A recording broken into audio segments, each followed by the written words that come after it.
Elon Musk, the CEO of SpaceX, has warned Starlink customers in Ukraine that the service is likely to be targeted since it is the only non-Russian communication system in some sections of the nation. Hey guys, welcome back to our channel. Thank you for joining us today. Today, we will be speaking about Tesla CEO Elon Musk's issues warnings, tips on Starlink in Ukraine. Please watch the entire video to figure out all the details. And guys, don't forget to like, share, subscribe, and click the bell notification. Alright then, let's get started. Musk recommended that users use Starlink with caution, advising them to turn it on only when vital and keep it as far from other people as feasible. He also advised users to cover the antenna with light camouflage to avoid visual detection.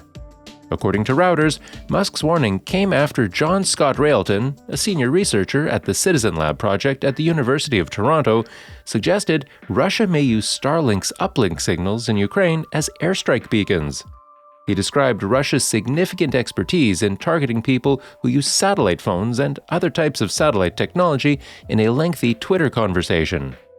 Ever since the Russian invasion, Ukraine's internet connectivity has grown unreliable.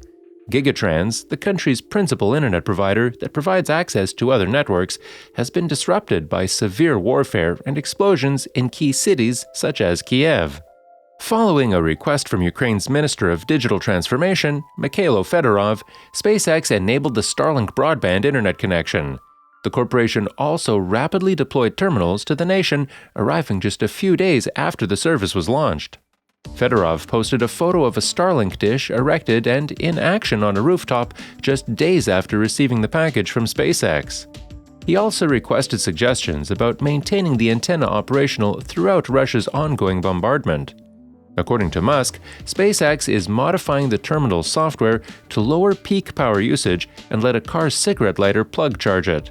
He also stated that the business had enabled mobile roaming, allowing a Starlink antenna to keep its signal in motion. According to a specialist in satellite communications, Starlink terminals were not designed to be utilized while in motion. Thus, it's unclear what Musk was referring to. However, one user in California installed a Starlink station on the bonnet of his car for internet access and received a penalty for it. SpaceX has long planned to connect moving vehicles to the Starlink network and last year showed off a ruggedized version of the service's dish designed for ships, planes, and larger land vehicles like RVs. Many anticipated that Ukraine's internet connectivity would be shut off following Russia's invasion, either through hacking or the destruction of internet infrastructure, or both. While there have been occasional brief disruptions and assaults on government websites, there hasn't been a widespread internet outage.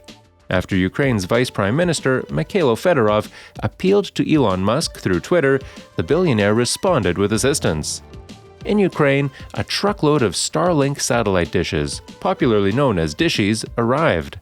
Elon Musk also activated the country's Starlink space internet service, generating a flurry of favorable press about his world-saving generosity.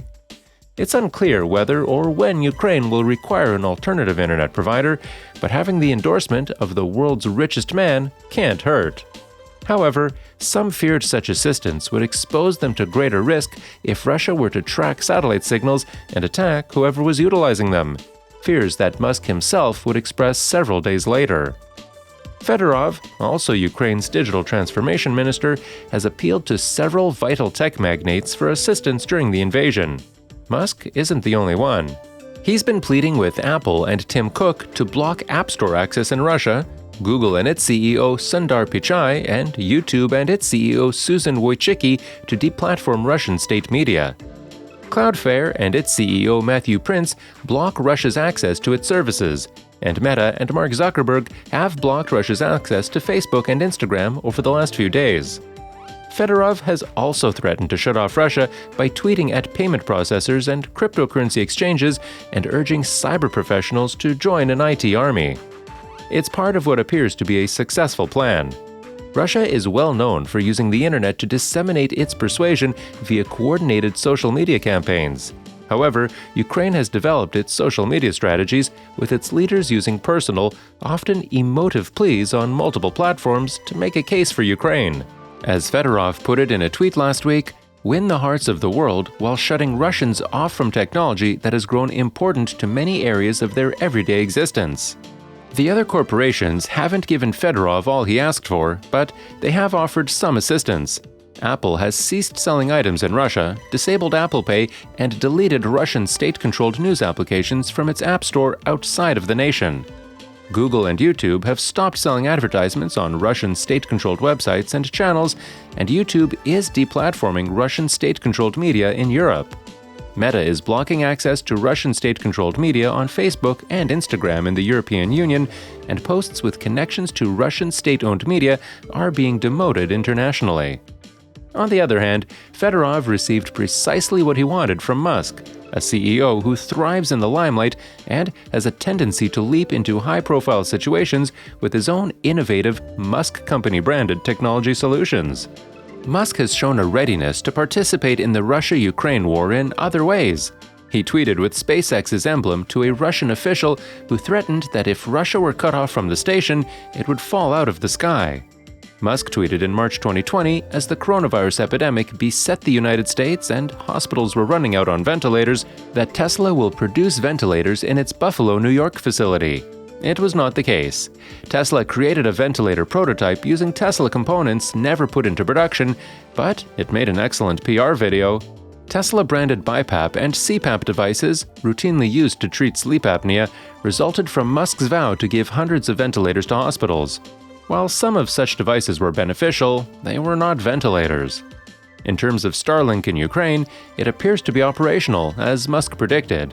Oleg Kutkov, a Kiev resident, tweeted that his dishy was operational. Kutkov informed Recode that he didn't obtain the dish because of Musk's generosity. He bought it on eBay months ago. Kutkov, an engineer, said he bought the dishy to observe how it operated rather than use it. Russia then attacked his nation. While Ukraine appears to appreciate Musk's generosity, it may not be required.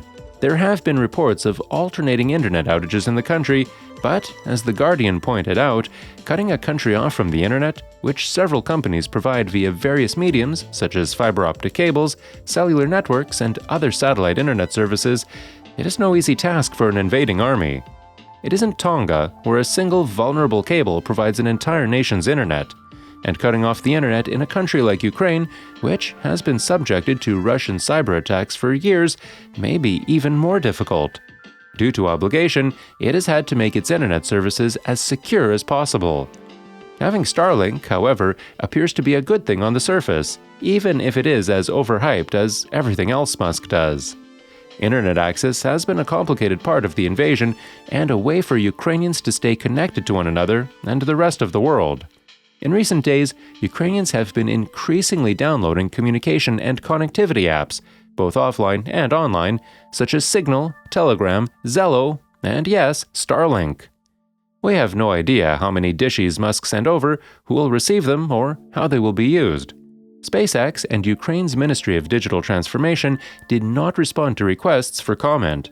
Still, Fedorov said in a tweet on Wednesday afternoon that Starlink keeps our cities connected, along with a photograph of what seems to be a dishy installed on a building's roof, presumably in Ukraine. He then requested generators from several companies to keep Starlink and other services operational if the power goes out. The following day, Musk responded to the tweet, saying that a software update would allow the dishes to be powered by a cigarette lighter in a car. He also mentioned that the dishes were roaming capable. Some dishes only work at the address from which they were activated, allowing them to be transported and used anywhere they could get reception. Musk, on the other hand, tweeted an ominous warning 2 hours later. Starlink signals can be tracked by Russians, so Ukrainians must use them with caution, information that, in an ideal world, would have been shared before Ukrainians began their widely publicized use of the service. Josh Lospinoso, the chief executive of cybersecurity firm Shift5 and a former U.S. Army Cyber Command officer, echoed Musk's late concerns. Russian planes are specialized and have large collection areas, Lospinoso stated. They still own airspace over Ukraine. Russian electronic intelligence systems can triangulate a ground station for an airstrike with just a few moments of use. Simply put, Ukraine's needs and risks differ from, say, Tonga's. It appears that Musk did not take those into account when he made the hasty decision to send dishes to Ukraine. In any particular instance, if the donated dishes work is all that matters to the Ukrainians who may require them. Kutkov claims he has had to flee to bomb shelters several times a day and that rockets have struck within 6 miles of his home. He describes the situation as dangerous and exhausting. His internet and cell phone service have remained operational. Well, that's all we have today.